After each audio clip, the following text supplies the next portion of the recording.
Tonight the world is watching Bangladesh's former Prime Minister Sheikh Hasina faces one of the most dramatic turns in her political life. The former leader who once dominated Bangladeshi politics for more than a decade has now been sentenced to death by a special court in Dhaka. This verdict follows charges connected to the violent crackdown during the mass protests that swept the country in the summer of the previous year.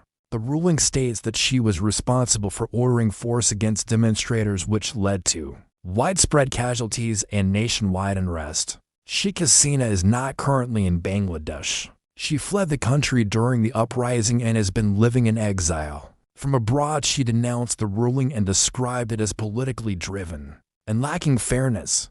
She claims the trial was carried out in a climate of revenge after the collapse of her government. The court, however, insisted that the evidence presented before it was strong enough to warrant the sentence. On the ground, the reaction in Bangladesh has been intense. Security has been tightened across the capital. Roads leading to major government buildings remain under heavy watch. Supporters of the former Prime Minister have called the verdict unacceptable, while her opponents view it as a historic turning point. The interim government that replaced her administration has already taken strong measures, including restricting her party from operating publicly. International observers are also weighing in. Several rights groups have voiced concerns over the speed of the trial and the environment in which it was conducted. They argue that political instability combined with public anger may have influenced the process.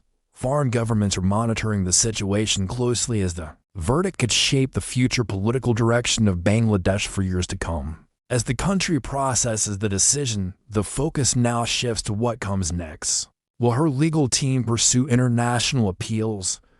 Will her party attempt to reorganize from exile? And how will the ruling influence stability across the region?